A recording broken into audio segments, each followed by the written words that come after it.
Welcome to the History Hotline, a direct line to a better understanding of all things Black history and beyond.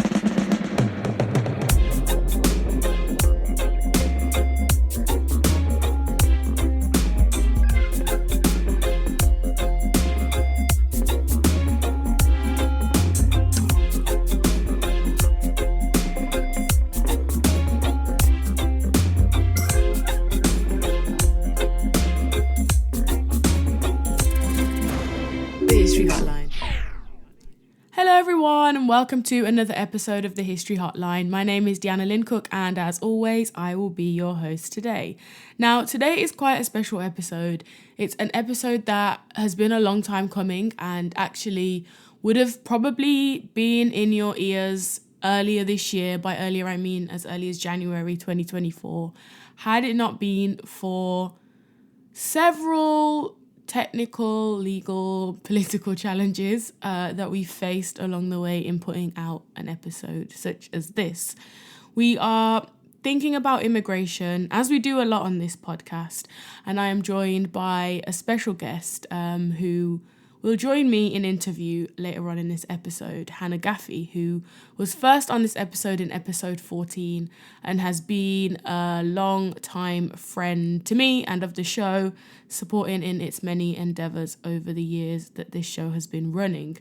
And Hannah came and spoke on this podcast, episode 14, all about immigration. And I've since done other episodes about immigrations, looking through some of Britain's acts and laws, and also in recent times thinking about the way that immigration is used as a political tool, specifically in kind of far-right political circles, and the way it's been used currently in Britain, especially with events over the past summer.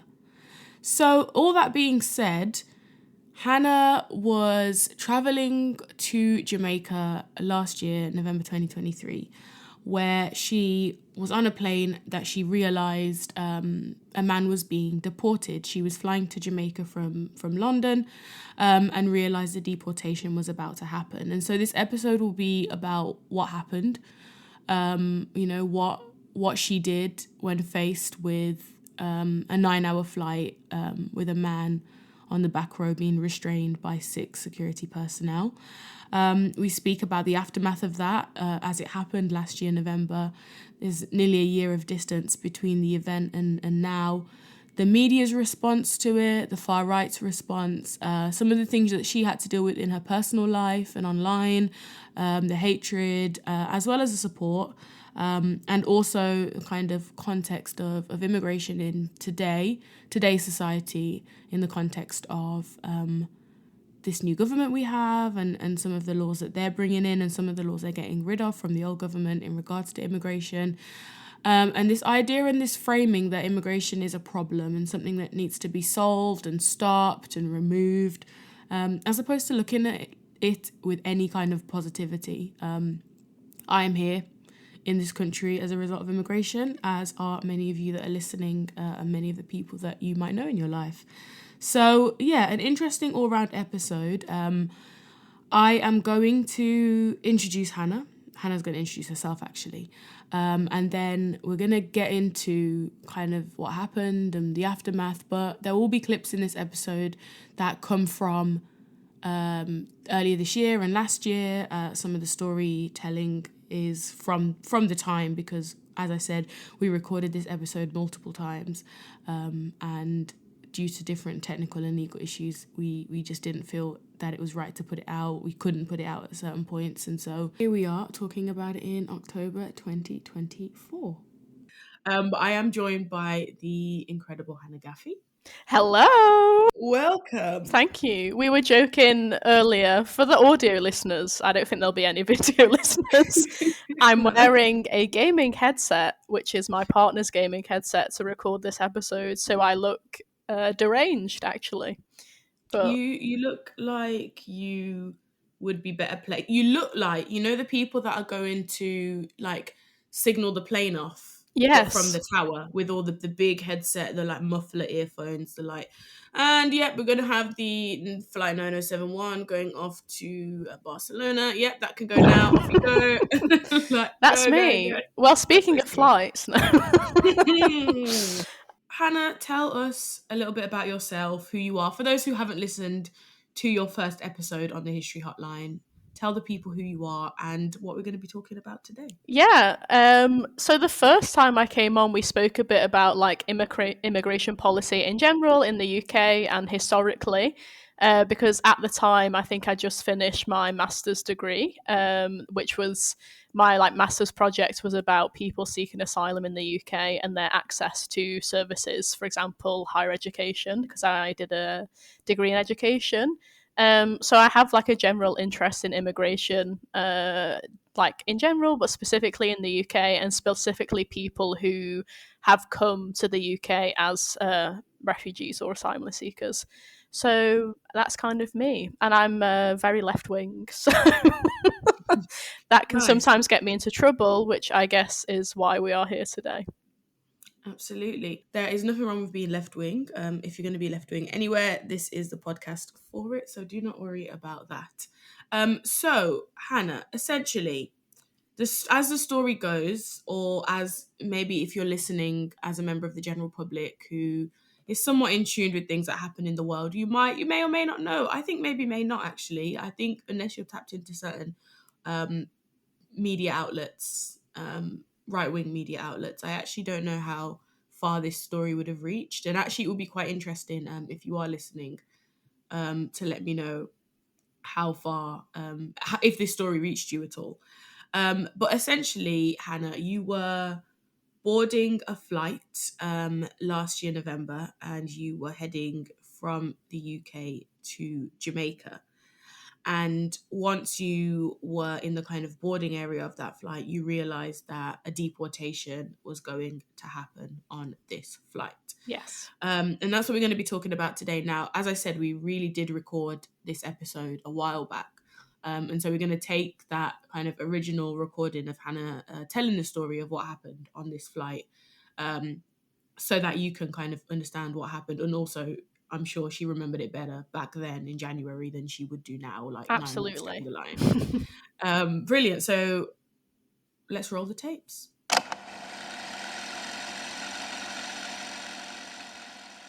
Yeah, so I was going on holiday to visit a friend who lives in Kingston. And we, got called to the gate over an hour before our flight. And we went through like the gate checks, like when they check your passport and boarding card really quickly. It was really efficient. I was surprised. Usually the airport is never efficient. And then the plane was there on the runway. And then we were sat waiting to board for probably over an hour, which was obviously approaching the flight takeoff time. And I was confused as to why it was taking so long, because the plane was there, we were there, all what that was left to do was for us to get on the plane. And that wasn't happening. And we had an announcement that said something like, they're just making final checks of the aircraft. Sorry for the delay. That kind of usual airport chat. Then I saw someone with a high-vis vest on that said Immigration Heathrow, I believe, which was strange because we were in Gatwick. So that was confusing. And basically straight away I was like, oh, immigration. Is someone being deported on this flight? Which is like maybe not the first thing that people would think of. But given like the Home Office's history on deportations to the Caribbean, it was the first thing that I thought of. And also, instead of calling out, you know how they have like boarding group numbers, instead of calling those out, they called a specific 3 rows of people that were towards the back of the plane. And they said, can these 3 rows of people come and board the plane first? And then after that, they started calling the, group 1, come on board, group 2, come on board. But at this point, all of this was like made up in my head that someone was getting deported on my flight. Like I had no evidence. So I Googled what to do. And I found some resources that I think we can talk about later. And it basically said you need to determine, like, you need to get the facts of whether someone is actually being deported on your flight. So I went to the person who'd like scanned our boarding passes, and I just said, "Hi, is someone going to be deported on this flight?" And she paused for like half a second and then just went, "Yes." And I was like, "Oh, okay." So I think probably just said, "Okay, thanks," and then turned around and went and sat back down in my seat, cried, which wasn't the most helpful response. But none of this is on the plane. This is all like preparing to get on the plane. Yeah. And then people were staring at me because I was crying, for no apparent reason. So I just started telling people that someone was getting deported on the flight. Yeah, so whilst I was sort of crying and telling people that someone was getting deported on the flight, they were calling the group numbers, and we were group 7. So that's like probably, I think it's like the last boarding group.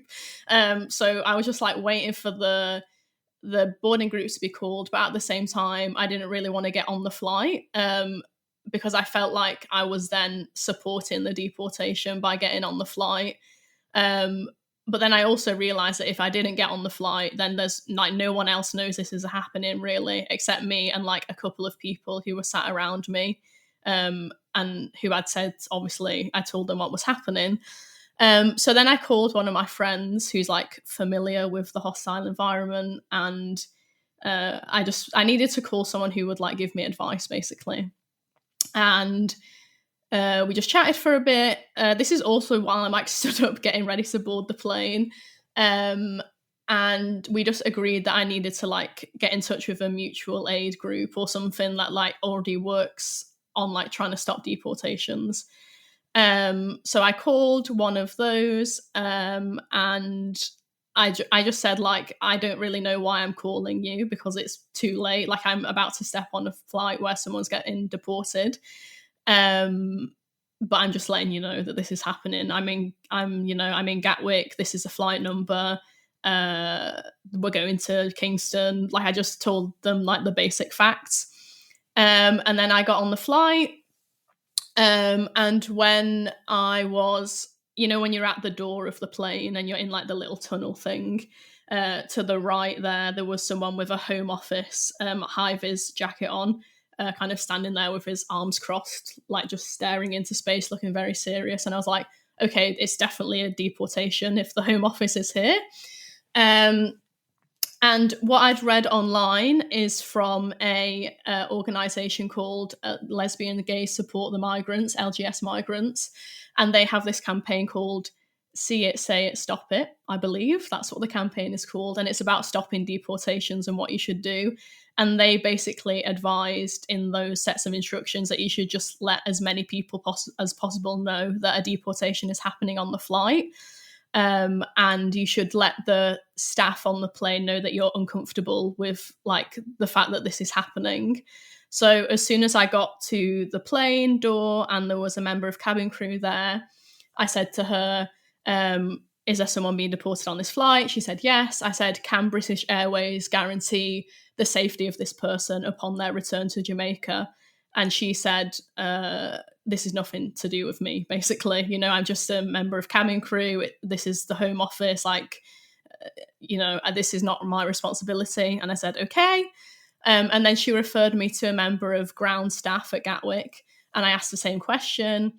And she also said, this is the Home Office. This is nothing to do with us.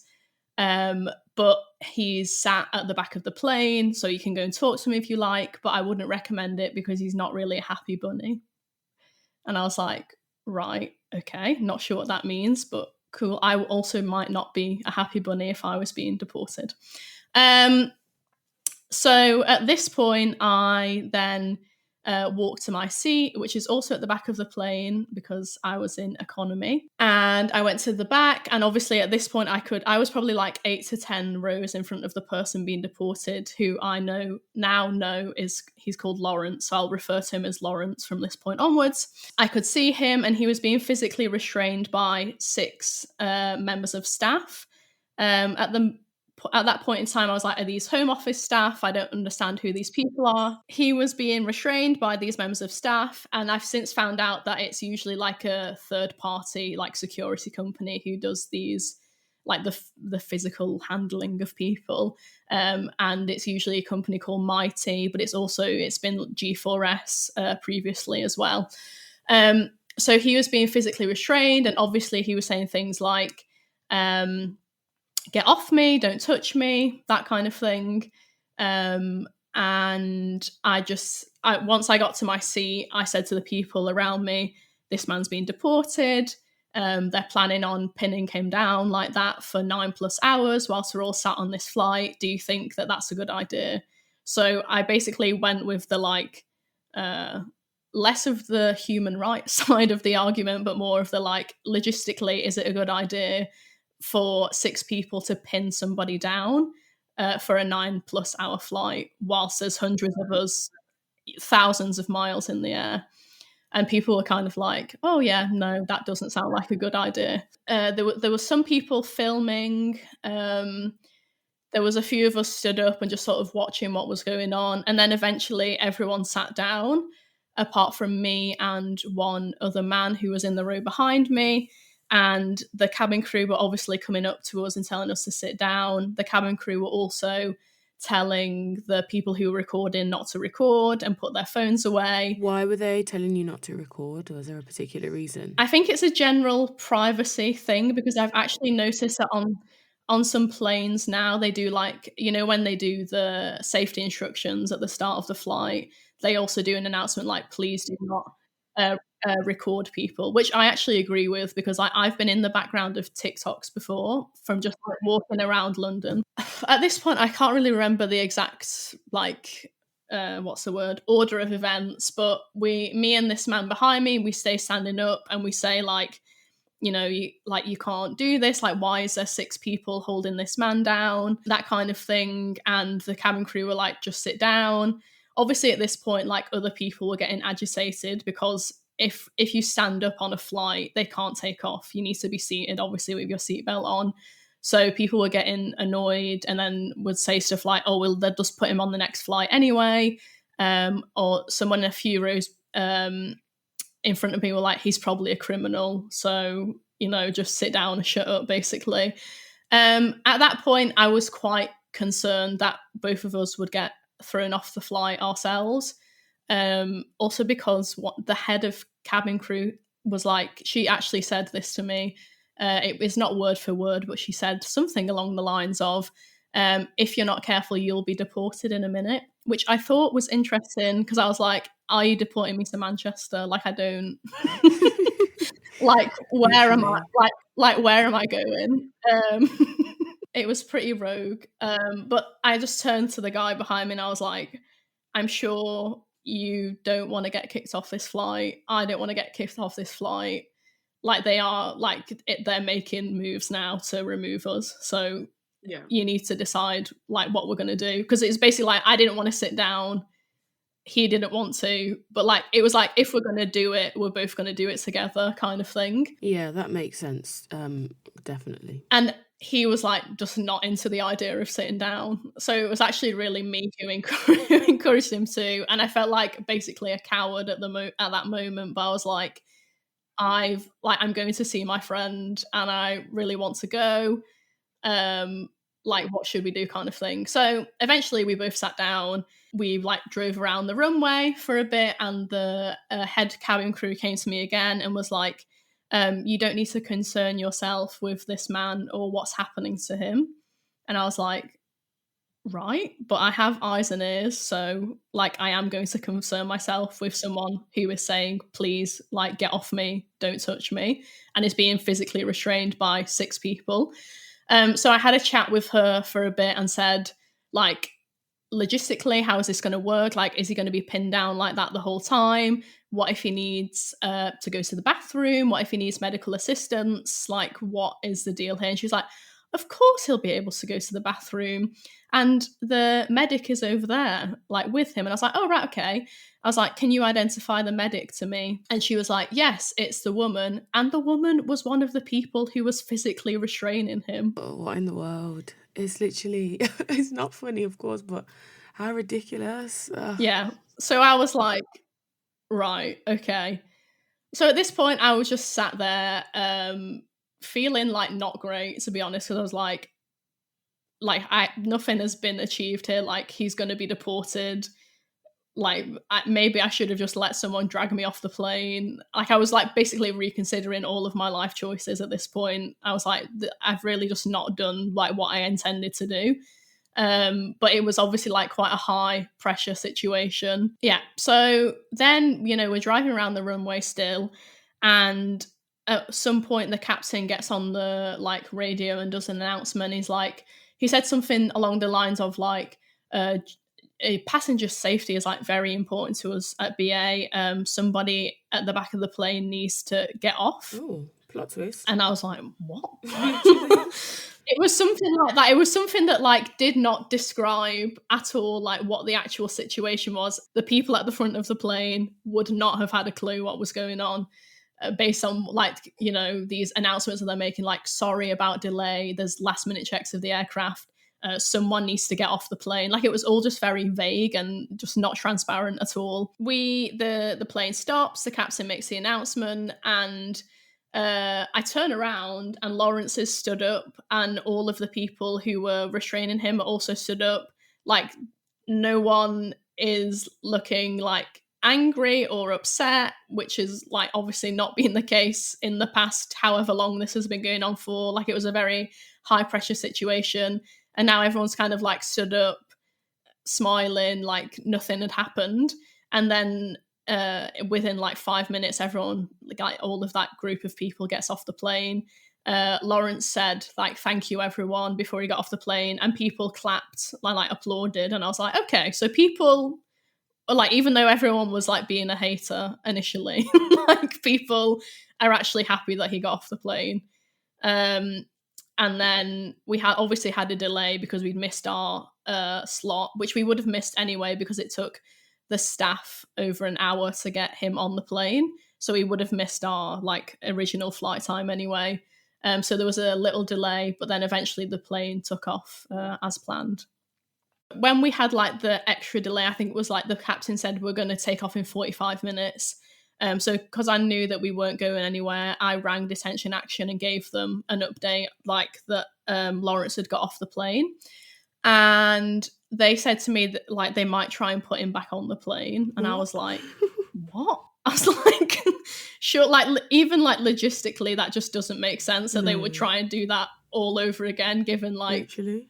How much disruption it's already caused to the flight. So then I was like on high alert until the plane actually took off, because I was like wondering, are they going to do it again? But they didn't attempt to do that. But yeah, I didn't hear anything about it like whilst in Jamaica. I mean, I wrote a Twitter thread, but we can maybe get into that at a different time. I wrote a Twitter thread about what happened, and that got some response on social media. But on the flight back to Gatwick after my holiday, one of the cabin crew who was on my flight on the way to Jamaica was also on my flight on the way back from Jamaica. And right at the end of the flight, she approached me and she was like, hiya, I just want to say that I saw your thread on Twitter, and I wasn't happy with the way that the cabin crew were portrayed in your series of tweets. That's quite an interesting problem to have in this situation and scenario, I'd say.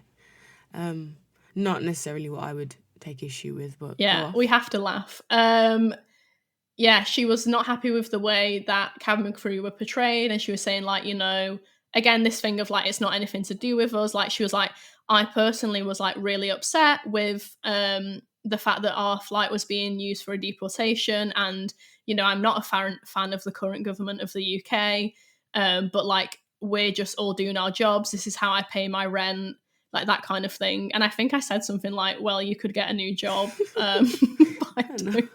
Like, I'm not being like, I know that like we all have rent to pay, but Of there are course. other airlines that don't deport people. Of course. There's other airlines that you could go and work for. And I just the whole thing with BA has been like, this is nothing to do with us. This is nothing to do with us.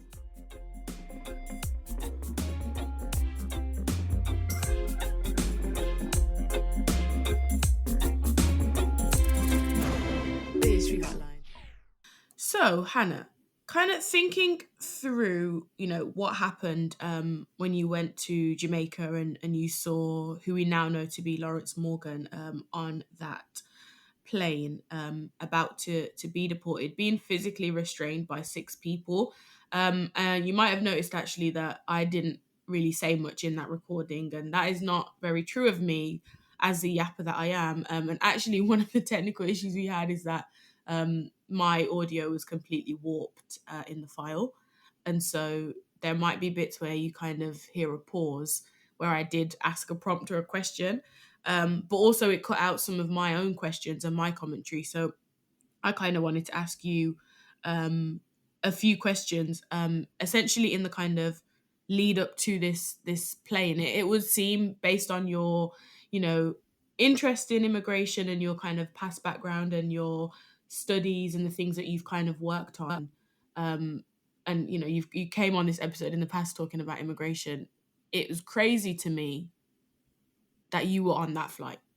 Literally. That of all the people in all the lands, it was you. Yeah.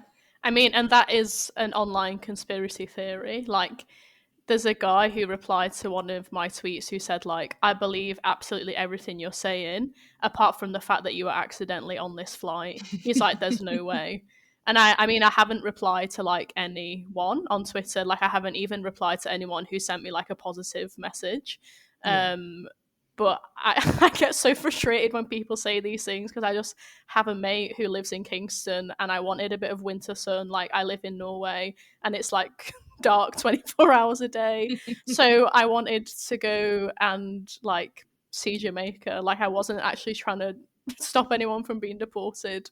No, absolutely. Also, like the way that they work, like maybe there are people that are inside giving leaks to, privileged information to the people that they want to. But we don't have any sources like that. So unfortunately, it was just by chance that you were on that flight. And also, even as your friend, like hearing the story, I was like, oh my gosh, like Of course this Hannah. happened. Like, Of course this happened. I can't even go on holiday without like getting involved in some sort of altercation. Activism. Yeah. Literally. Oh. But I think you mentioned obviously, the social media response, shall we say, to what happened. And for me, actually watching like the tweets and seeing what people were saying about you, it was actually a bit terrifying, I won't lie. Because you can't, as you said, you can't really, there's no real, it doesn't feel like it makes sense to argue back, because a lot of the things that are being said are actually complete lies. And it's also, I think it's not that I believe everything I read online, but it's actually taught me that people actually just make things up. Yeah. Like, people will just say things and it's crazy the things that they say. Like, some of the comments that were being made, I was like, wait, that's not even true. Like, that's not even fathomable. That's like, from what you have on the internet about your life, that isn't even a conclusion that a logical person could draw. Like, how did you get there? Like, how did we get there? It's crazy to me. My favorite comment though for you was that if you don't like it here, then leave.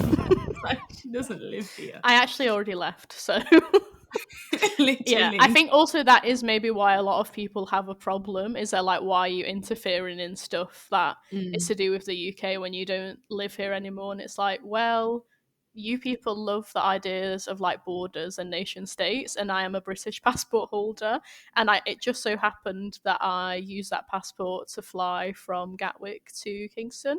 So I'm really sorry, but I can still vote in the UK general elections. Like, I still have rights as a citizen of the UK to get involved.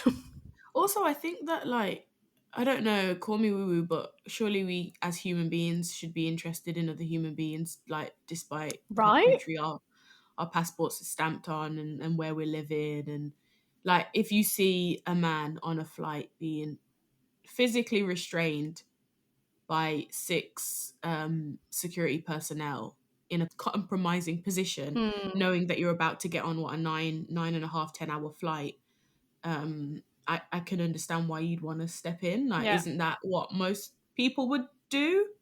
Well, out of the hundreds of people on the plane, actually, no. In the end, it was like me and this one guy who was sat behind me, and that was it. I think it's also important to say that obviously we've recorded some of the things you're going to hear over a year, and this has been ongoing for over a year.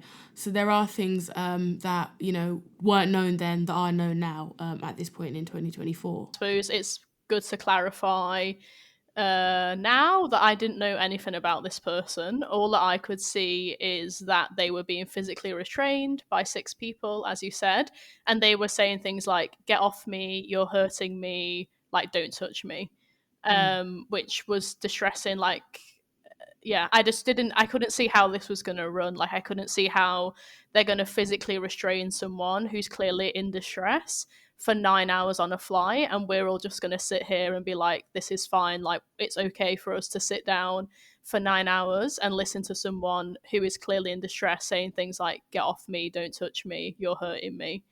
Yeah. And there's people who point out that I shouldn't have got involved because I didn't know why he was being deported, but then you can flip that on its head and say, okay, I didn't know anything, so why shouldn't I get involved? Like, it's not about the circumstances, it's about the fact that I arrived onto a plane and saw that this was happening, and I thought, this person's in distress and I want to intervene. Absolutely. And I think as well, you know, the context of the time, we have these deportations that have happened of people within the Windrush generation that were illegal, that were wrong, that were completely like unfounded. And, you know, I'm sure those are the things that were going through your mind as you like contacted relevant charities. Organizations like solidarity organizations. I read like advice online about what you're supposed to do, and then I also called Detention Action to ask them some questions about what I could, if there was anything that I could feasibly do in this situation. As you said, and knowing probably what you know about things like deportation, they're very final. It's very difficult. It's so unlikely that somebody then comes back from a deportation, unless with the kind of Windrush generation, they were, thank goodness, found to be like illegal. And actually, even within that, so many people within that generation were actually lost out there in the Caribbean. Like, they weren't found. They had typically had become homeless because of, you know, the situation where you're just dropped off in Jamaica, having not been there since you were a child. Yeah. They weren't able to kind of access anything, access help, access the resources that were supposed to be out there for them. And so actually it's quite impossible to get them back, even if it's proved that they actually had a right to be in Britain and in this country. So it is actually completely understandable why you it's like a, you know, ask questions first and then do the actions later, as opposed to the kind of what is it, act first and ask questions later. Yeah, and I'm quite a practical person, so I'm just like, what can I actually do right now? Right.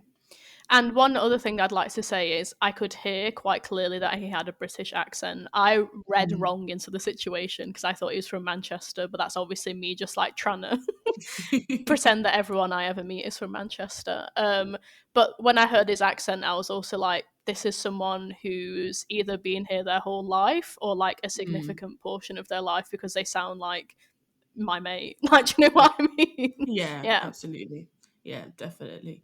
It was a Birmingham accent, I'm assuming. But it wasn't, because I mean, a Brummie accent is pretty recognisable, and I'd like to think so. And also my mum's from the Midlands, but that was not coming through for me. So he sounded more northern. But I was like, this is a person who belongs to the UK.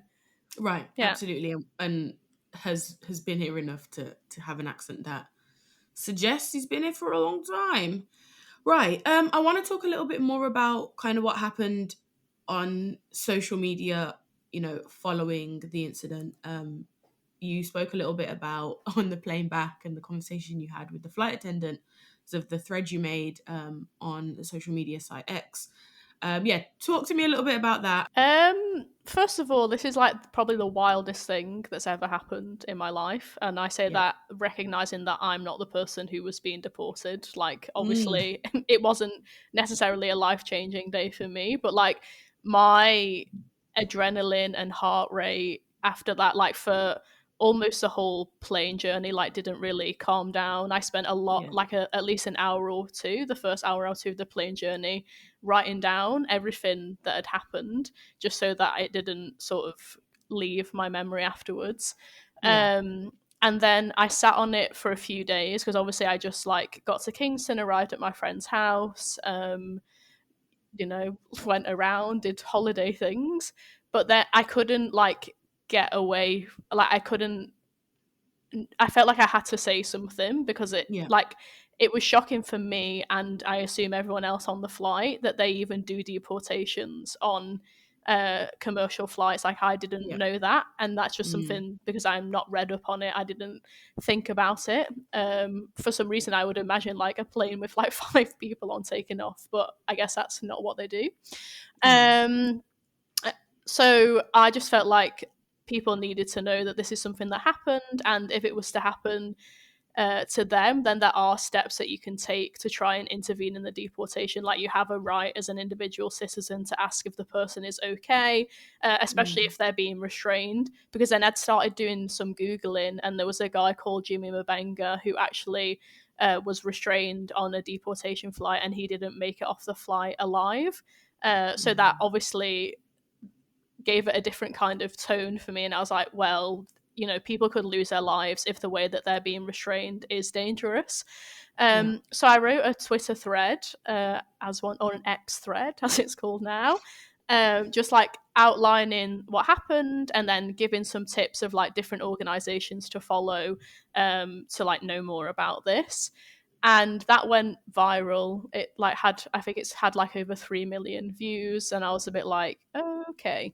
And then straight away there was obviously people coming in with supportive comments or shocked comments of being like, I didn't know that British Airways would use flights to deport people.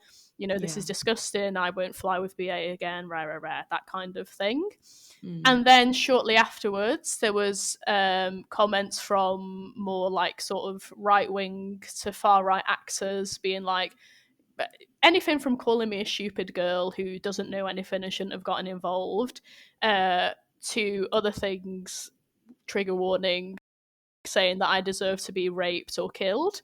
And everything in between. And very quickly there was this narrative about deportation attempts that had been obstructed earlier of a Somalian guy who had been charged with rape.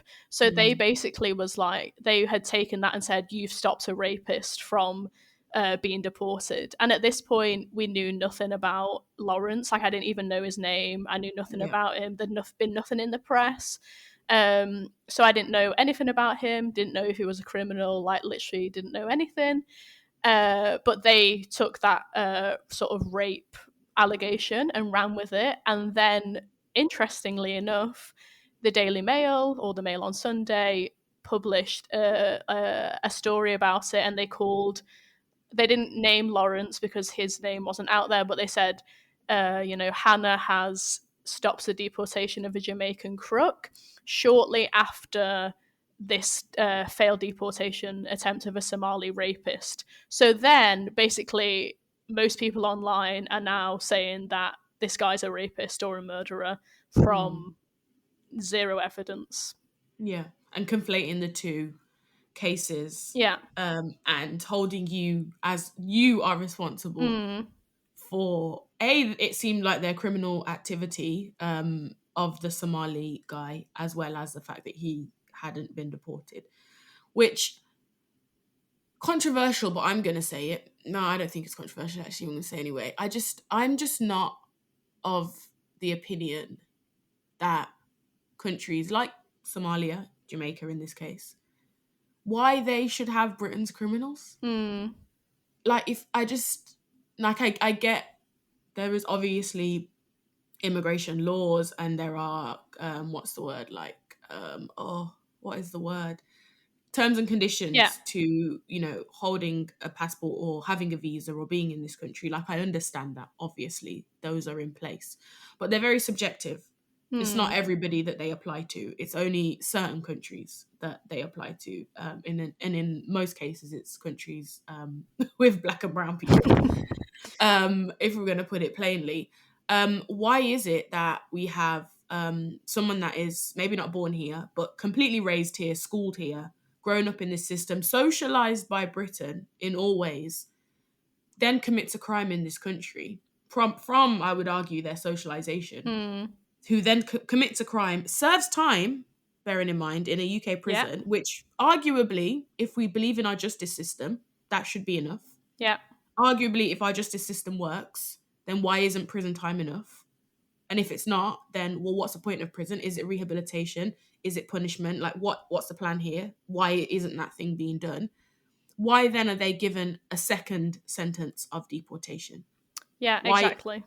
And it frustrates me, because then in some of these cases that I've read since obviously talking to you about this one, you've got people that have children that are now being deported and their children are being left in the UK. Okay, so now you're creating another generation of fatherless children. Yeah, exactly. That will be socialized in exactly the same way and potentially have similar outcomes. Like, are we not? Nothing makes sense. And I think me and you looked into this a long time ago, and it was either if you are like foreign born, as it would be called, or your parents are foreign born, and you are sentenced to, was it minimum 1 year in prison? Afterwards, you can be eligible to be deported from the UK. Absolutely. So let's say that for example, you are British, Diana. And I think you have a parent who is not British born. Yes, foreign born, as we're calling it. So if you committed a petty crime that had carried a sentence of 1 year, you could then be deported, which, as someone who's lived their entire life in the UK, it sounds absolutely nonsensical to me that could happen to you. But it's in the law. Like, that is the law. Absolutely. And that's the law that not we've quote unquote signed up for, but that is the state of affairs in this country. But that section of the law is not given to everybody. That deportation clause is not meted out to everybody. No. And it's the pick and choose that I'm not a fan of. Also, why do you think that these countries want your criminals? Yeah, that's the the part. part. They have enough things to worry about. And also the fact that the people who are being deported usually don't have any ties to the country. So you're just dropping someone off like on the tarmac and being like, see you later. Like, there's no plan in place for how this person would reintegrate into society. And then what happens when they don't reintegrate and they need to feed themselves and live? It's actually Jamaica's problem now, is what the UK government said. And in this whole conversation, not to be conflating issues in this episode, but we're talking about things like reparations and, this arrested development that places like the Caribbean have been in because of colonization, enslavement, and all that kind of historical period. We now are at a point where there's a brain drain. I think Jamaica is like the second worst country for the brain drain in terms of people that are qualified and have high levels of education and degrees are leaving because of employment issues. They just can't get jobs out there, and are choosing to live in Canada, the US, or maybe even Britain. Then also you're sending back people that have been charged of committing crimes in this country. So it's just like what do you want for them? What do you want for them? And it's like this idea that who cares? It's Jamaica. Yeah.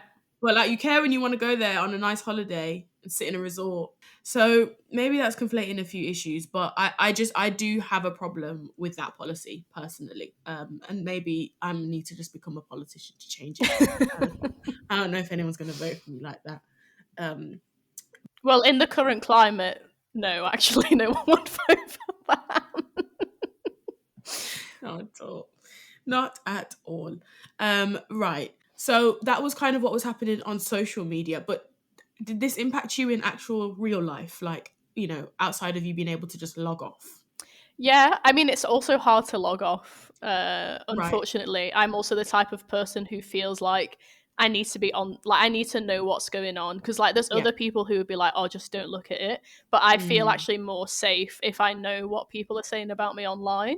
But there was an in-person element in this fact that the Daily Mail sent a journalist to my registered address in Norway, which unfortunately for my partner's parents is actually their address.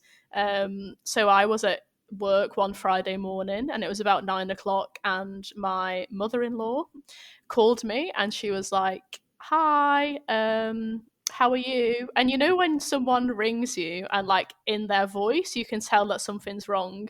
So immediately, I'm like, "Oh no, what's happened?" So I was like, "Yeah, I'm fine. How are you?" And she was like, "I'm fine, but there's a Daily Mail journalist sat in our kitchen."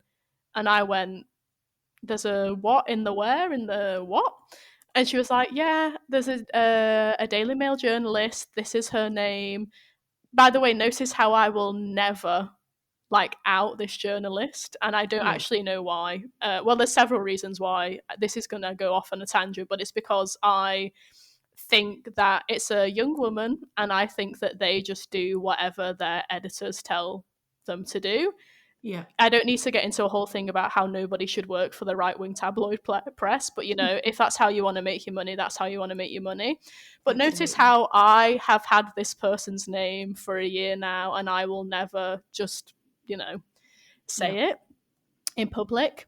Anyway, it's just something about respects there. So this young female journalist was at my parents-in-law's kitchen table, and she was like, "Where's Hannah?" And they were like, "Who are you?" By the way, I don't live there anymore, but if you knew where I lived, it is like the back of beyond the middle of nowhere. Like nobody goes there. As in, the population is of the entire municipality is 2,000 people. So she rocks up and is like, "Can I speak to Hannah?" And they're like, "No, she doesn't live here, but you can come in for a cup of tea," which is so British.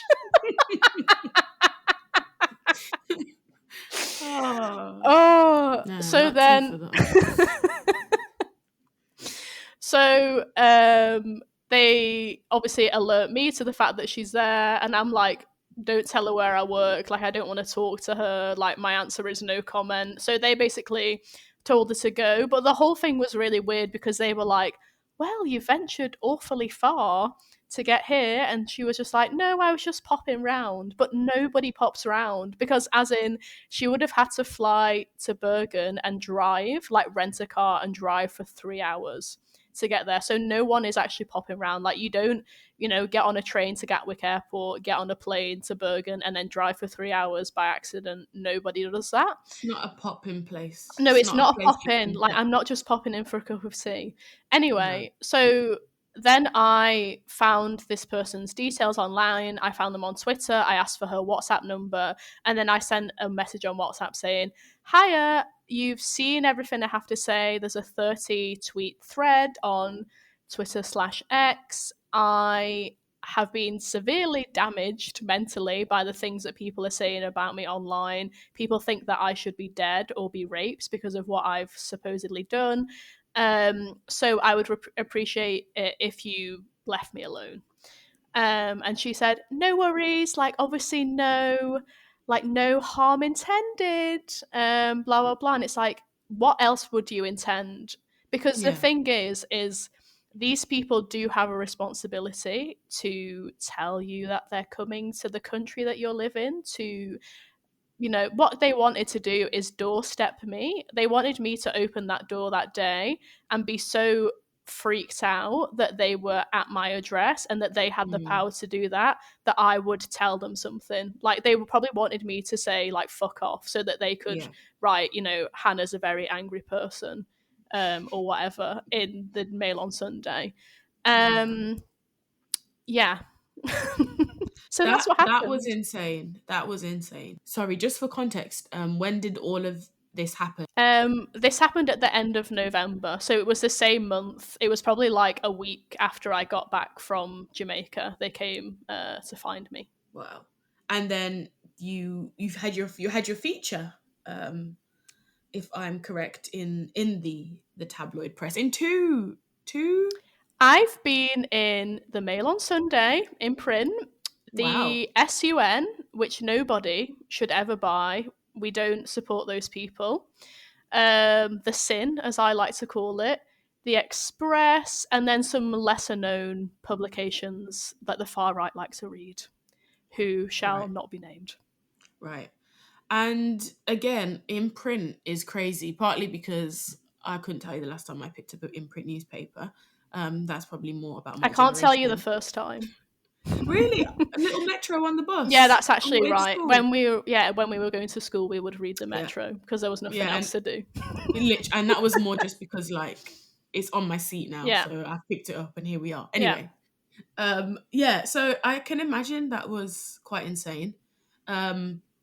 To see all that, and also it is then not only, obviously you've put the thread out and a certain demographic of the population have picked that up and run with it, but it being in print, it then opens it up to another demographic of people that aren't probably on social media, that are now reading this in print and then adding in their 10 cents that is completely inaccurate and false to the narrative, and especially conflating these issues of the Somali man that was convicted of rape and the deportation attempts with all of that. It does need to be emphasised, though, that the Daily Mail picked up, like, their story was created by the far right because the far right were talking about this. Well, I don't know. I guess it's like a self-fulfilling prophecy, like it just goes Right. round and round. But I'm not a reader of the tabloid press, so I don't know. But I imagine Yeah. that this story about the Somalian guy had been in the press recently, and that's why the people in the Twitter comments were talking about it. But then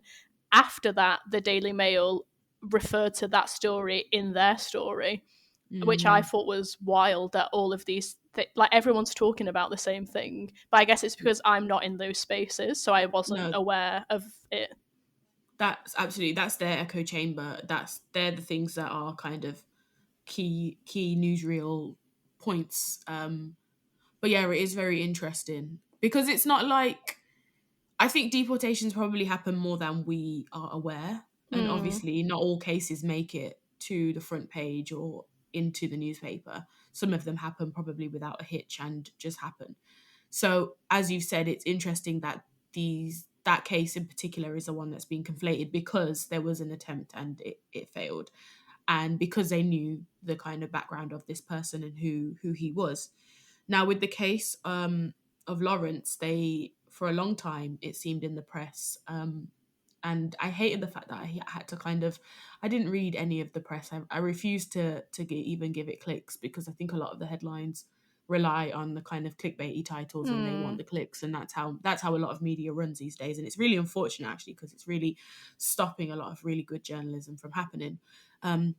But we did later on find out who the Home Office were trying to deport on the flight that you stopped it on, or you were kind of, and I don't even know if you stopped it, but We can actually talk about that, though, because okay. I think The likelihood is, well, tell us, like, was it you?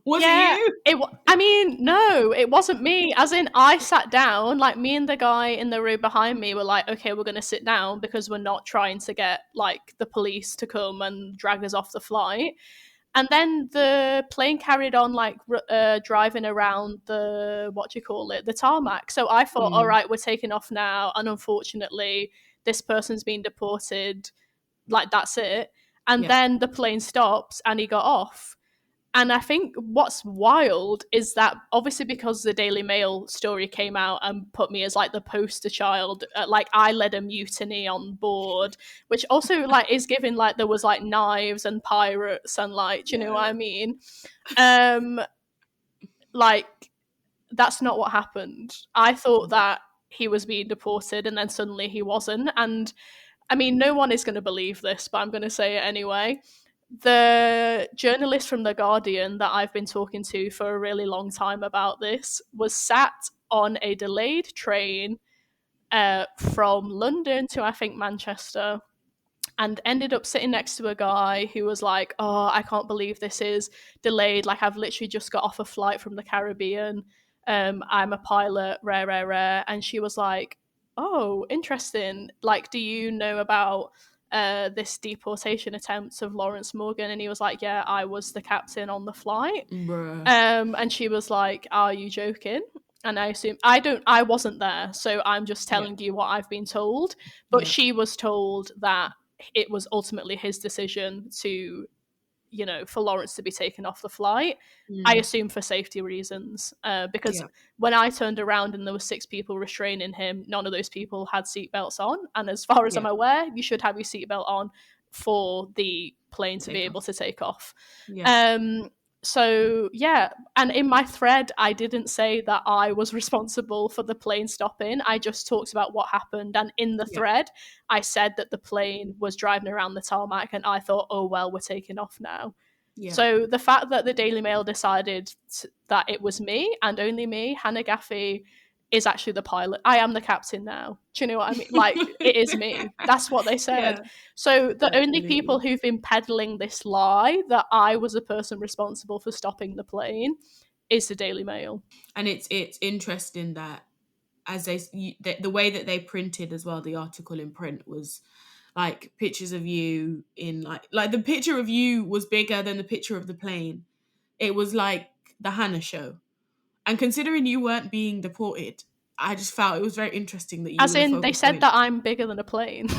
Like bigger, badder, like the biggest and the baddest. Multiple pictures of you, great pictures, I might add. Stunning, like showcasing the knitwear, showcasing as in it was actually free marketing for my knitting Instagram.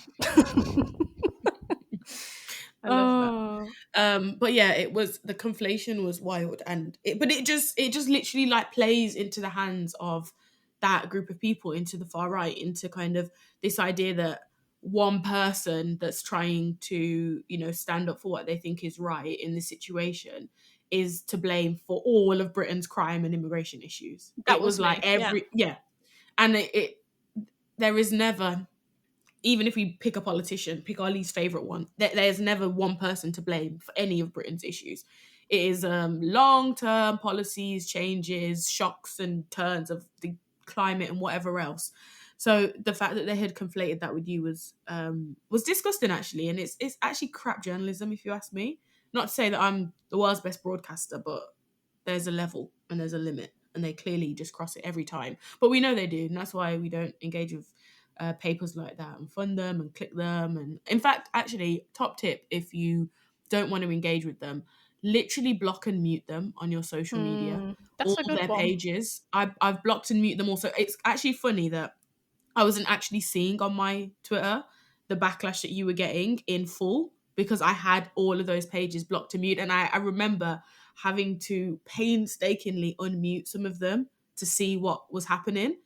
And I remember seeing them later on and being like, wait, I thought I blocked you. I thought you were gone. And then having to like re-block and mute them, because it's the only way for them not to come up, because they are Twitter profile or X profiles. Yeah. So you can block and mute them, and you can even block and mute them in your search engines, like a safe search, like take them off, like unsafe content. Yeah.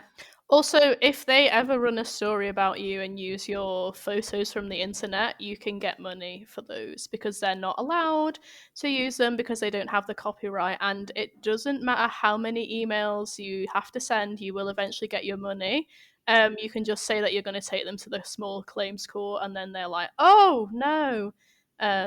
Really interestingly, we don't need to get into this, but like the 2 tabloids that I went after trying to get money from them, one of them straight away was like, yeah, our bad, here's the money. And the other one was like, I had to send email after email after email, and they were not going to give me the money. Obviously, in November 2023, when this all happened on the plane, you didn't know anything about the man that they were trying to deport, bar his accent, which you thought was northern.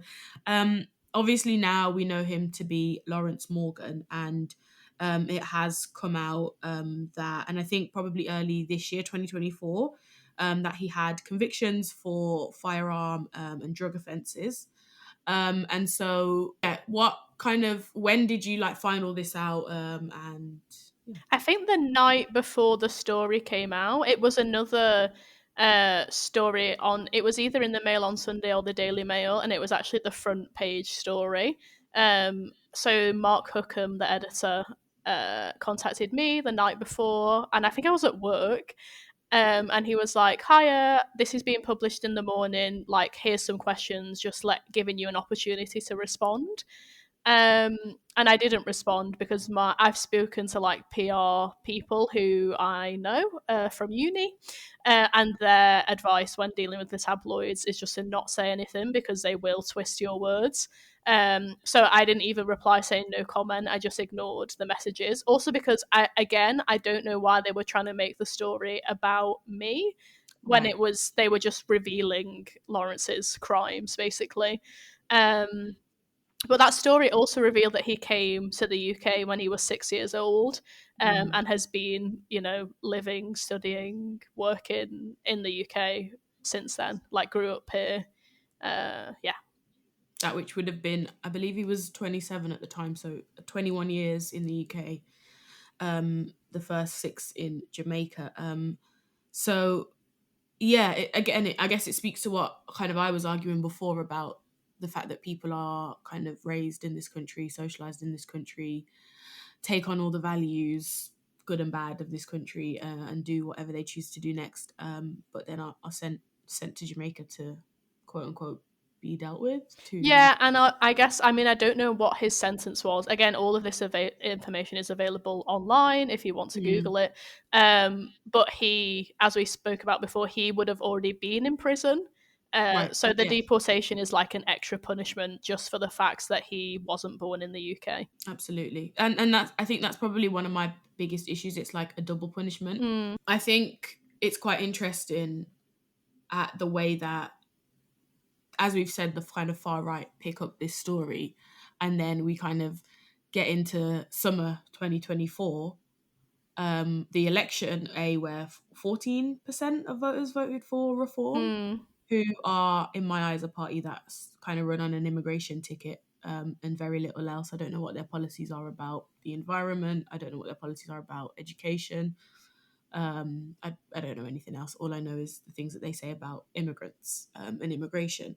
But kind of looking at the summer that we've just had in Britain with, quote unquote, protests, I think from we the can far call right. them race riots. Race riots. That's exactly what they are. Thank you. You said it, not me. No, I'm Yeah. joking. I've and as you know, listeners, I've done a few episodes on the events of this summer, so we're not going to rehash everything that has happened. But just wondered how you feel about kind of the incident now and the kind of follow up of it in the context of having had the summer that we saw in the UK.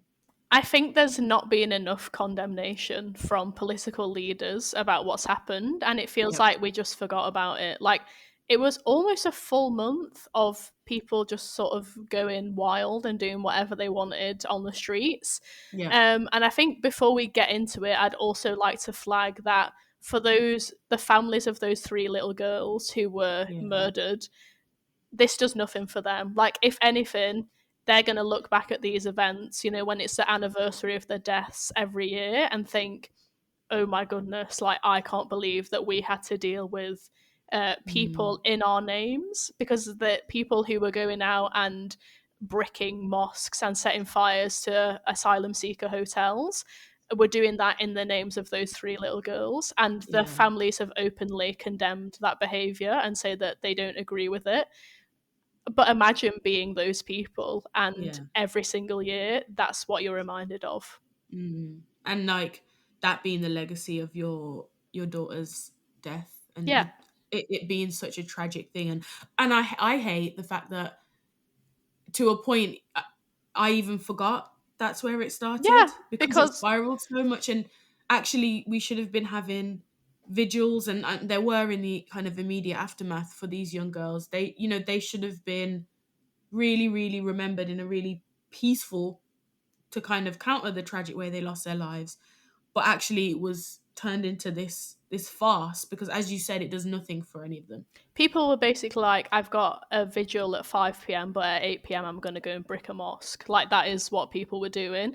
And the thing that has really struck me is there was so many parallels between what had happened with the deportation attempts and the media response to that, and what's happening now in terms of like the far right environment, I guess is what you want to say, because a lot of like the reason that all of this spiraled is misinformation. They said that the person who killed those 3 girls was a Muslim. So then people decided, okay, we're going to go and brick mosques. We're going to set fire to mosques. Anyone who we see who we think is Muslim, whatever that means, we're going to throw bricks at their car. We're going to like surround their cars and start bashing them with things. So this misinformation led to a targeting specifically of Muslim people and places of worship. And that was just not handled. Like, I feel like the problem nowadays, especially when we have people like Elon Musk being in charge of big social media platforms like X, there seems to be, for me anyway, there's no like reporting or monitoring of false information or of abuse. Like, I would report tweets where people were saying like you should die and then I'd report it, and then the report would come back like there's nothing wrong with this content, and it's like, well, no, there obviously is. And I think like, and during that time actually when the riots were happening, Elon Musk was like atting the new Labour government and being like, why are you like restricting people's freedom of expression? And it's like so now he is going one step further as the owner of this platform and using it to egg on the far right for them to do more egregious things, basically. Absolutely. It's, I think, definitely a case where these platforms need to be policed a little bit more, in a sense. But speaking of policing and the policing of those people that were caught up with the riots over the summer, it has been the case that Keir Starmer's government has been like, you know, they're gonna feel the rule of law. They're gonna, you know, have really tough sentences. And I just wondered, you know, what your thoughts might be on the way that it was handled, like from a policing standpoint. Yeah, I think that like throwing people in prison might deter others from doing the same things, but how are we actually going to tackle the root of this problem? Like, why are people going out and doing this? And I think also on the prison thing, it's kind of you're fulfilling people's self-fulfilling prophecy, which is you can't say anything these days, you can't do anything, like you're going to get thrown in prison just for like protesting for your rights, because people see that, they saw that as a protest. And it's the same thing with like Donald Trump in the US. Like, he's saying, if they put me in prison, it's because it's a conspiracy against me. So I feel like by actually putting people in prison, you're reinforcing, even if it's not true, even if it's fake news, even if it's whatever, you're still reinforcing their mindset that everyone is against me. And I think we need to go, like, why are people so threatened by immigration? We're not going to go massively into it because we've done a podcast episode about this before, but people who seek asylum in this country don't have lavish lifestyles as much as people think they might do. Again, please go and listen to that episode.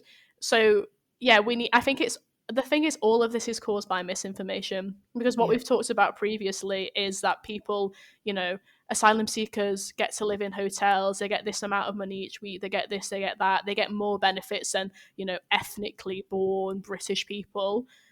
It's all bollocks, to be honest with you. So we need to, like, it's about telling people the truth. And also I think for our elected officials, it's about saying, actually, the reason that you've not got a job is because of this. Do you know what I mean? Like, we're going to get into this more later, but I feel like we need to address a root cause instead of throwing people in prison. And actually, the thing that's the most troubling for me personally is when I was watching the videos of the riots, is some of these kids are like 12, 13, 14. And like, what are you going to do? Like, what are we going to do about that? Like, that is absolutely horrific, especially if they get in prison and that's something on their record as a like child. Like, and how are they getting into that situation? Like, our mum and dad being like, we're going out to protest, or we're going on a riot, or we're going to go and throw bricks at a mosque? Or are they doing it by themselves? Are they doing it with their mates because they actually want to go and like rob a pair of trainers from Foot Asylum? Like, what do you know what I mean? Like, what is it? So I Absolutely. think that needs to be addressed as well. Um, Definitely. The yeah. ages, I that was a scary thing for me. The youngest was 11, I believe, and I think the oldest was either 71 or 81. And it just spoke to this idea that like racism and kind of this kind of rhetoric is always seen as something that is of the older generation, Mm, but actually seeing essentially kids who, I'm sorry, at 11, I knew nothing. I was an idiot. Everything I probably knew was from my parents. It was from the people that raised me. So I can't I personally can't hold an 11-year-old to this standard of understanding what they're doing. Obviously, I don't know the circumstances of the way that they were taken to the riots or the way that they went. It's the summer holidays. A lot of kids have actually just got nothing to do because they closed down all the youth centres mm, and all the kind of activities and the funding for the arts that might have them involved in something better in the summer than flipping riots. Um, but actually, the fact that you've got kids that young that are being raised on this rhetoric, it's continuing, like the fact that BNP becomes UKIP, becomes Reform, these new iterations of the same thing and the same views and the same ideology in a different time context just keep coming back, clearly show it's a bigger problem. And I'm mm. seeing it as well in the US with a lot of the rhetoric around different immigrant groups. I mean that the There, immigrants are eating dogs and cats. they're eating dogs and cats, specifically Haitians, is Oh who yeah, Donald sorry. Trump was referring to. Yeah, because obviously that's what they like to eat. Ridiculous. But that's it, it's just blaming a set of people that you probably know little about, and you can drum up some fear in the population for the issues of the country that you were in charge of, that you were running Mm, 4 years ago, sir. That was all you. Okay, anyway, enough about that, man. I wanted to, maybe think about the future and potentially positively looking forwards, or just looking forwards yeah. generally. We do have a change of government since all of this happened. I remember, I think it was James Cleverly that called out you do-gooders. Right. So me and James Cleverly actually have personal beef, and so he specifically called out do-gooder whatever we are, and that was actually at me. And then I know that at the time he was in charge of the Home Office when all of this stuff was happening with Lawrence. And Yeah. I mean, we forgot to mention that unfortunately Lawrence has since been deported from the UK in February Mm. this year. I kind of knew a bit behind the scenes what was going on because I've been in touch with some journalists and lawyers who were in touch with Lawrence and some of his family members. But from what I've been told, the case, because it had been on the front page of the Daily Mail and a lot of people were getting riled up about it, it had been, what's the word? It had been like ascended to like the highest levels of British government, and that's Mm. how pressed they were to get him out of the country. So I believe that James Cleverly Allegedly. personally worked on this case again. And the reason why I think that this is true is because after the deportation, one of the tabloids wrote about it, and then James Cleverly tweeted the link to that to say, look, I'm being tough on foreign criminals, because that's like his whole shtick. So I just personally like to say to James Cleverly, I'm really glad that you've lost the Tory leadership contest, and I hope that you take some time to go away and think about that in your own private time that you have now. Thank you very much, Miss Gaffey, on your closing comments. So, obviously, sorry, you kind of just dropped that in that Lawrence has now been deported, and it's part of the reason why this episode didn't come out earlier this year when we kind of had planned it to, because it was very much a case of, will it happen, won't it happen? He's on a plane, it might happen, it might not. So obviously this was something that was real life, and it was going to impact someone's actual life. Yeah. Like, as much as we've spoken about kind of your situation because you were made to be the poster child of this deportation, actually, as you said, this wasn't necessarily, it wasn't your deportation, and it was way worse for Lawrence, I'm Yeah. sure, than for you.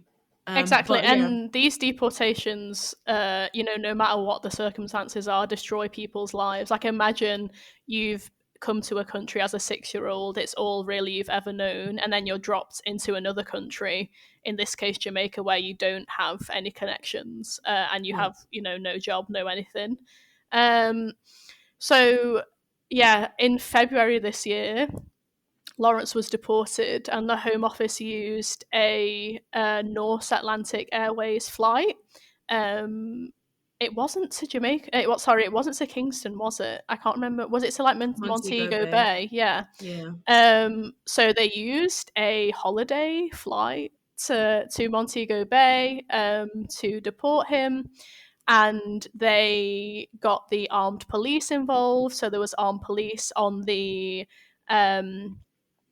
on the tarmac. They also booked out half the seats on the plane, in the back half of the plane, so that nobody, I guess, could get involved. No do-gooders could get Do-gooders involved. could mutiny. There was no mutiny. There were no do-gooders, because I'm very sure that the people at the front of the plane had no idea what was going on, because these planes are huge. If you've been on a charter flight, like, they're absolutely massive.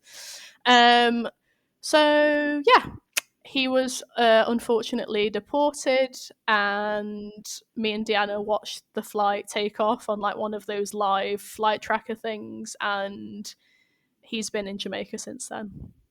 Yeah. And I think within that, the fact that they took up so much of the plane to kind of ensure, essentially, and as I remember James cleverly tweeting about it pretty much immediately, maybe a week or so after, that had happened. And Norse Airways is marketed, especially for me, someone that goes back to Jamaica quite often, as like a cheaper alternative to get to Jamaica on a holiday last minute, summer sun, £200 flights. I remember when they launched the route to Jamaica, actually, they literally had influencers on the flight like, yeah, like, we paid £300 to go to Jamaica, which is, for anybody that doesn't ever fly to Jamaica, average prices are around, I'd say, £800. In peak seasons, it can go to 1,500. Typically, a good deal on a flight to Jamaica is about £500-600. I would be okay with paying that. I'd be happy, should I say, paying that. So the fact that they're bringing these prices all the way down to £300 is crazy. And people always bring up Norse to me because it's a route I do quite often. And they're like, oh yeah, but you can get the North flight for like £300. And I always say to them, yeah, because they're deporting people on them. They don't have to charge you a lot because they're charging the Home Office.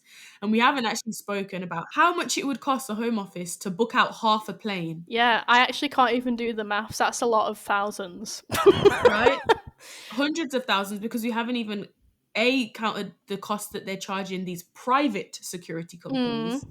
High levels of police, as you said in the second attempt, as well as, I'm sure, the kind of extra security holding someone in detention that's already served a prison sentence. Yeah. All of this kind of intermediary holding of a person that you want to deport. The cost of that on the taxpayer, and this is where it like really pisses me off, because I'd say the majority of people that took to the streets in this summer have discontent in their lives, and rightly so. Heating bills are ridiculous. Food bills are ridiculous. Enjoyment is just non-existent in this country. It's cold as hell. Like, there is very little at the moment that it seems to get happy about.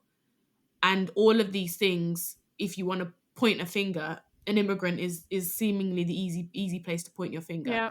Actually, you've got a government that are spending extortionate amounts of money on deportations. Why not just have a better prison system that actually Or you could just let someone go out and live their life. That costs nothing for the government. In fact, they would pay taxes. Yeah, they would be contributing to society. They might even get a job and pay taxes, yeah. But instead you're spending, I don't even know, but I would say in the hundreds of thousands to deport one person. Easily. And we could talk about how much they're spending on, how much they spent, shall we say, on something that didn't even happen. Rwanda. I have the figures. I've got the receipts. So this is something from the Migration Observatory, and it says, publicly available information suggests that as of July 2024, at least £318 million has been spent on the Rwanda scheme. Oh my gosh. And that's something that didn't even happen. Are you optimistic at all, now that we have a change in government, about how that might impact immigration policy? Well, I don't think it can get any worse than like the last 15 years. But at the same time, they want to be saying that they're tough on immigration, but it's also the same as which Labour was it who had like the British jobs for British people? You know, the UK is very socially conservative, like as a country, and apparently that means xenophobia and racism to some people. Um, so I don't know if the conversation around immigration is going to become more positive. What I would actually really love is if a politician from genuinely any party would get up on a stage somewhere or in parliament or on social media or anywhere and say, immigration is normal, people move. As in, people move in and out of this country every single day. Yeah. Like, and also talk about the benefits of immigration. And I mean, I Yeah. have some really dry statistics I can read out to you, but I mean, I know that both me and you don't really like to justify why immigrants should exist. Like, I Yeah. am an immigrant in Norway, and I don't feel like I need to justify my existence. Like, I'm coming here, I'm actually an economic migrant. Like, I'm coming to Norway because I will be paid more in Norway than I would have been in the UK. And Yeah. that's like a personal decision that I've made. And I don't think that anyone anywhere should be like, I'm going to make life really hard for you because you've come to this country to make a better life for yourself. Like, and that's how I feel about people who move to the UK as well, under any circumstances. Yeah. But I can read out some dry things if you want. I've got a Yeah, report please. from the Migration Observatory at the University of Oxford, and it was a report that was published in June 2024 called Migrants in the UK Labour Market, an overview. And it says unemployed migrants are less likely to claim benefits, like unemployment benefits, than unemployed people born in the UK, which obviously disproves this, you know, people come here and just want to take money from the state and don't want to work. Untrue. Foreign born workers more likely to work during night shifts and in non-permanent jobs. Like, you know, people who come to the UK are more likely to just take the job and do the job that needs to be done more than a UK born person. Yeah. And this is the last one. Migrant men are more likely to be employed than UK born men in 2022, but more migrant women were less likely to be in employment, which can easily be explained by child caretaking duties. Yeah. But again, I don't like to justify the existence of immigration and why it's like a normal thing. But even the statistics are saying that immigration isn't bad for the UK, and people who come to the UK as immigrants, they're not lazy, they're not just trying to claim benefits, they're not this, they're not that.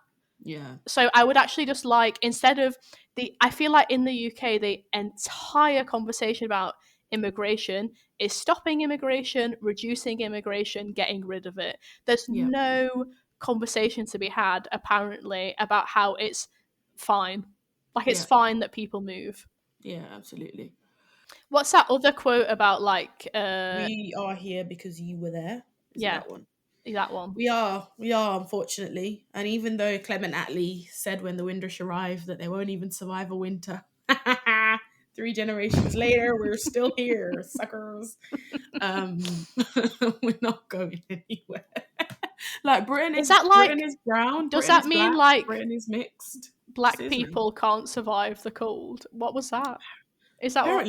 Apparently not. But also it was this, but it speaks to this idea that you were saying that they're work shy, that they won't be able to do it. They won't be able to get outside and work. They won't be able to do the shit jobs that you're going to give them. No, they did.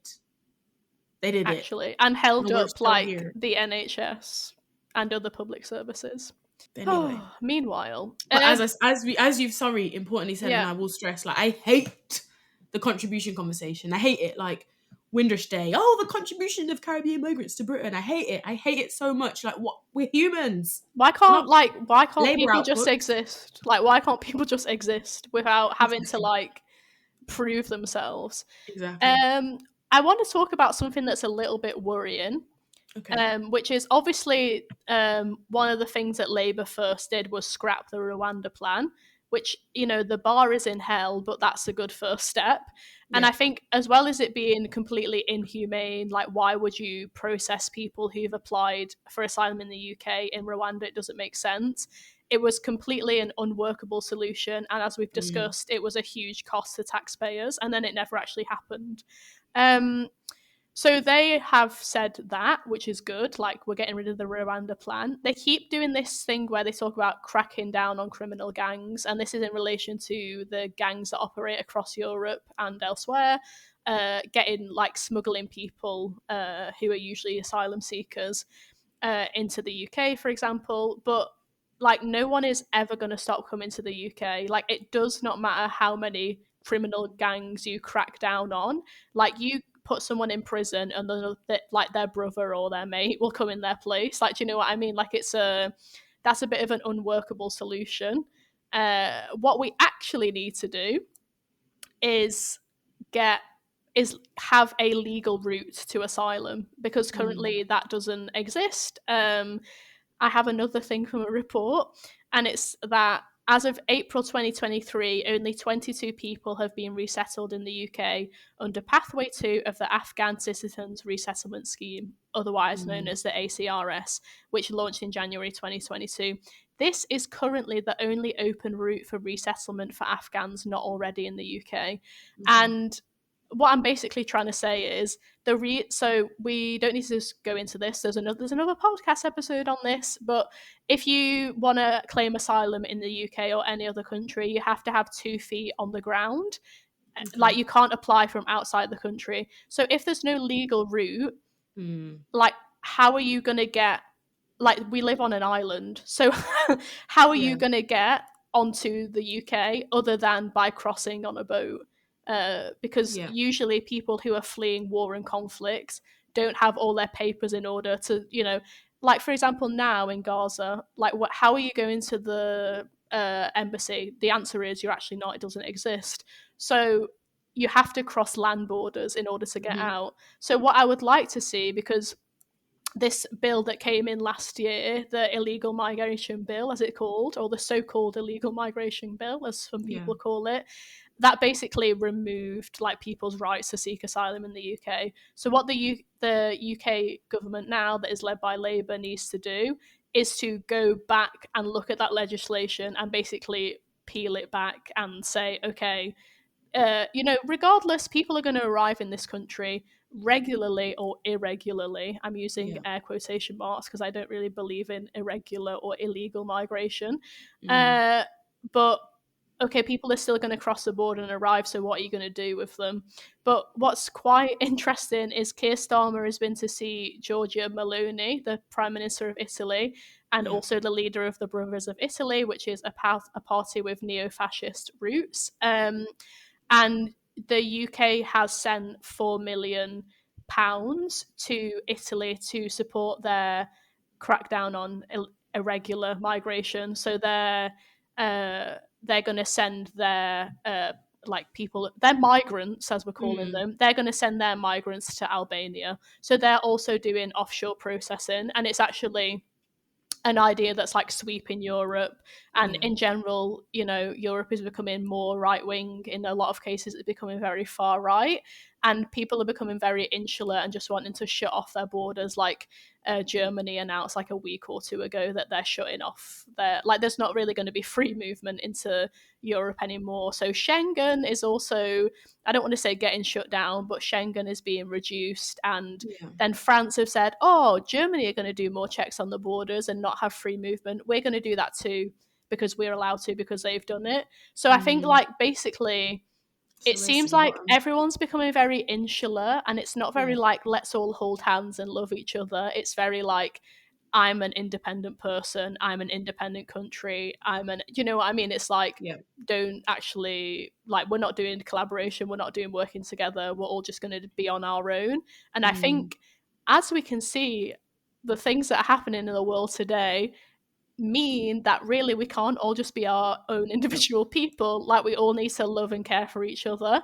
So I would like, I mean, it's not very British to be like, we're all going to love each other, and it's not very stiff of a lip. But I would actually like someone in leadership to be like, we're stronger together, let's fix this. Absolutely. Which is something I'm seeing more from like the other side of the world, like the Caribbean, who are trying to kind of get together a little bit more. Yeah.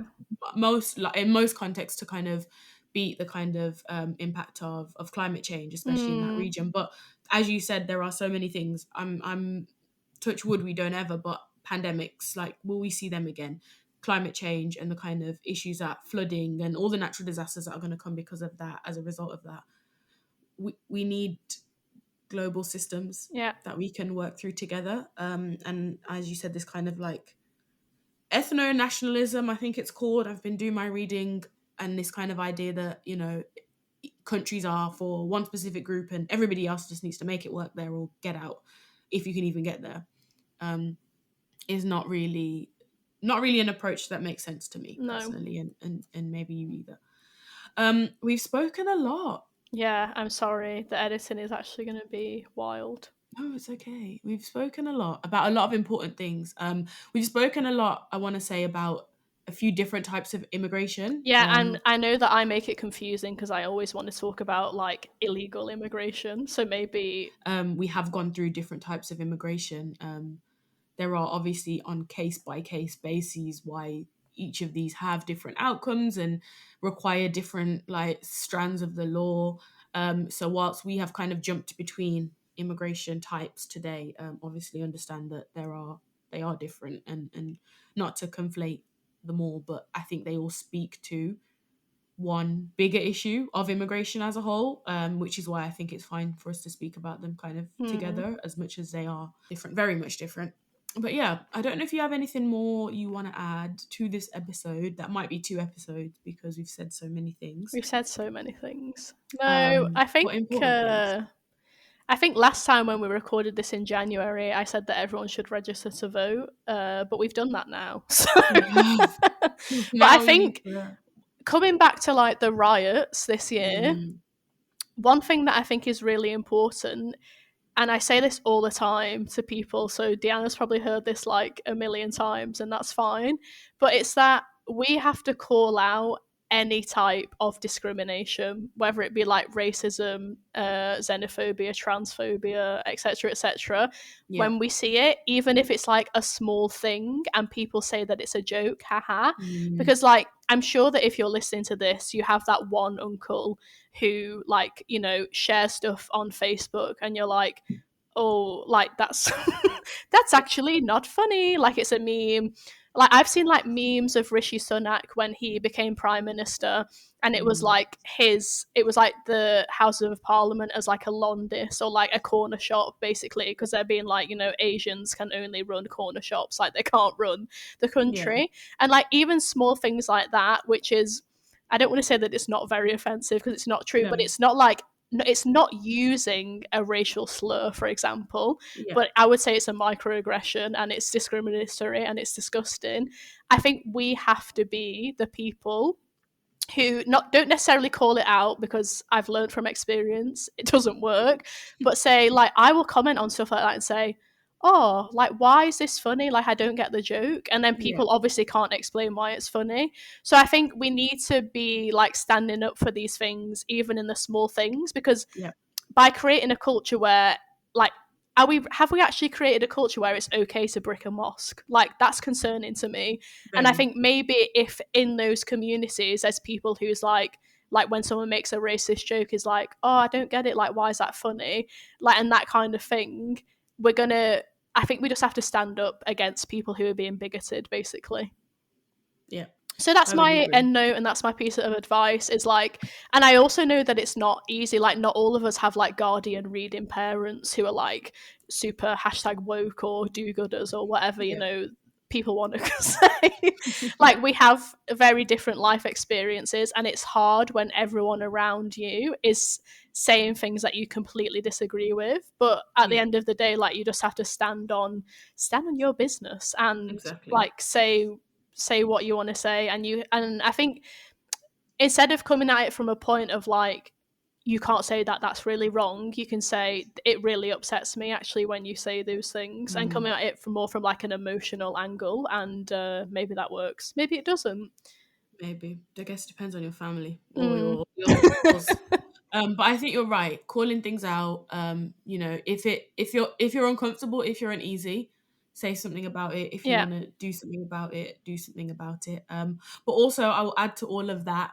and say, be open to have your opinions changed, be open to being challenged. You know, if you are saying things, whatever they might be and whatever kind of side you're on, like, make sure they're true, make sure they're factually accurate, make sure you've got some receipts, because the amount of misinformation in this quote unquote case alone shows me like the amount that we must be consuming by way of misinformation across the board of things that we take in online and in person, must be huge. So yeah, question things, think critically, and be open for your views to be changed. Yeah.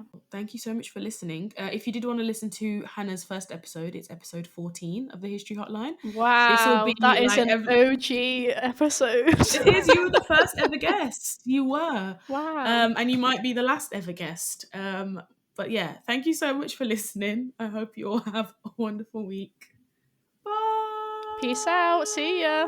Bye bye.